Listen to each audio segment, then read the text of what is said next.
বন্ধুরা, আজকে তোমাদের সামনে আরো একটা ইম্পর্টেন্ট ম্যাথ নিয়ে চলে এসেছি। সেটা হলো এটাই যে বেশি দর্শক আকর্ষণ করার জন্য মাথাপিছু মূল্য 25 পয়সা শতকরা 20% কমিয়ে দেয়। দর্শককে আকর্ষণ করার জন্য প্রতি মাথাপিছু টিকিটের মূল্য ছিল 25 পয়সা, কিন্তু শতকরা আমরা 20% কমিয়ে দিয়েছি। এর ফলে দৈনিক টিকিট বিক্রি কিন্তু 28% বাড়ে। তবে শতকরা দর্শক কত বাড়ে সেটা আমাকে বের করতে হবে। তাহলে আমরা কি করব? না, প্রথমে করবে যে মনে করি দর্শক সংখ্যা মনে করি দর্শক সংখ্যা দর্শক সংখ্যা হলো কত? এক্স জন। ঠিক আছে, তাহলে দর্শক সংখ্যা যদি এক্স জন হয়, প্রথমে যদি 25 পয়সা করে টিকিট হয়, তাহলে মোট আয় কত হবে? ঠিক আছে, মোট আয় মোট আয় এক্স জনের মোট আয় কত হবে? না, এক্স গুণিত 25 পয়সা করে, ঠিক না? তার মানে কত হবে? না, 25 এক্স পয়সা। 25 এক্স পয়সা, যেমন প্রত্যেকটা টিকিটের মূল্য যদি 1 টাকা করে হয়, তাহলে 100 জনের কত হবে? 100 টাকা। এবং এক্স জনের মানে এক্স ইন্টু 25 এক্স টাকা। এবারে দেখো, টিকিটের মূল্য যদি শতকরা 20% কমিয়ে দেওয়া হয়, তাহলে টিকিটের মূল্য কত থাকছে? না, নতুন নতুন টিকিট নতুন টিকিট এর নতুন টিকিটের মূল্য কত হবে? না, আমার 25 টাকা ছিল, সেখান থেকে কমিয়ে 20%, মানে 25-এর 20%, 25 গুণিত 20/100। তাহলে আমার হচ্ছে 20×5=100, 5×25=5। তাহলে 25 থেকে 5 বিয়োগ করলে কত টাকা হবে? 20 টাকা, মানে 20 পয়সা আর কি। 20 বাংলায় লিখে দিন, নাহলে বুঝতে পারবে না। 20 পয়সা।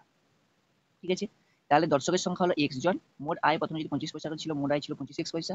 টিকিটের মূল্য 20% কমাতে টিকিটের মূল্য হলো 20 পয়সা করে। ঠিক আছে, এবার টিকিটের মূল্য যদি 20 পয়সা হয়, এবারে এখানে আমাদের বিক্রি কত বেড়েছে? 28% বৃদ্ধি পেয়েছে। দেখো, 28% বৃদ্ধি পাওয়া মানে কি, এটা তোমরা জানতে হবে। 28% বৃদ্ধি পাওয়া মানে মানে প্রথমে যে আয় হয়েছিল 25 এক্স টাকা, এখন আয় হয়েছে আরো বেশি। তার মানে কত টাকা বেশি? 25 এক্স এর 28%। টিকিট যত বিক্রি হবে, আয় তত হবে। তাহলে এখন নতুন আয়, এটা লিখতে পারি নতুন আয় কত হবে? না, আমার 25 এক্স টাকা 28%। 28%, তাহলে এখানে কত হবে? 25×4=100। ঠিক আছে, 4×7=28, মানে 7 এক্স পয়সা। 7 এক্স পয়সা, মানে দেখো, আগে মোট আয় হতো 25 এক্স টাকা, টিকিটের মূল্য 20% কমিয়ে দেওয়ার ফলে যেহেতু টিকিটের মূল্য বিক্রি বাড়ে 28% বেশি, 28% বেশি বিক্রি হওয়ার জন্য এক্সট্রা আয় কত হয়েছে? 7 এক্স টাকা। তার মানে মোট আয় কত হলো? মোট আয় কত হলো? না, 25 এক্স প্লাস 7 এক্স সমান কত? না, 32 এক্স পয়সা। 32 এক্স কি পয়সা? এইবারে দেখো, যেমন ধরো আমার কাছে প্রত্যেকটা টিকিটের মূল্য 1 টাকা, আমার 100 টাকার বিক্রি হয়েছে, তারপর আমার দর্শক কত হলো? 100। কারণ আমি 1 টাকা দিয়ে ভাগ করবো। যেমন ধরো আমার প্রত্যেকটা টিকিটের মূল্য 2 টাকা, টোটাল 100 টাকা ইনকাম হয়েছে, তাহলে 2 দিয়ে ভাগ করলে কত হবে? 50, মানে দর্শক কতজন এসেছে? 50 জন। তাহলে আমার মোট বিক্রি হয়েছে কত? 32 এক্স টাকা। আর টিকিটের মূল্য কত ছিল? 20 পয়সা করে। তাহলে এখান থেকে আমরা দর্শকটা পেয়ে যাবো। তাহলে এতএব দর্শক দর্শক সংখ্যা সমান কত হবে? না, 32 এক্স/20। মোট টাকাকে টিকিটের মূল্য দিয়ে ভাগ করলে আমরা দর্শক সংখ্যা পেয়ে যাবো। বোঝা গেল? তাহলে এখানে হচ্ছে 4×5=20, 4×8=32, মানে কত?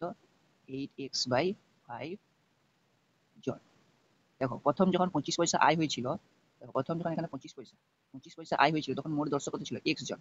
আর এখন যখন 20 পয়সা করা হলো, তখন তখন দর্শক সংখ্যা কত হয়ে গেল? 8 এক্স/5 জন। তাহলে দর্শক সংখ্যা বৃদ্ধি হয়েছে কত, সেটা আমাকে বের করতে হবে। এতএব দর্শক সংখ্যা দর্শক সংখ্যা বৃদ্ধি হয় কত? না, 8 এক্স/5 মাইনাস এক্স। তাহলে কত হবে এটা?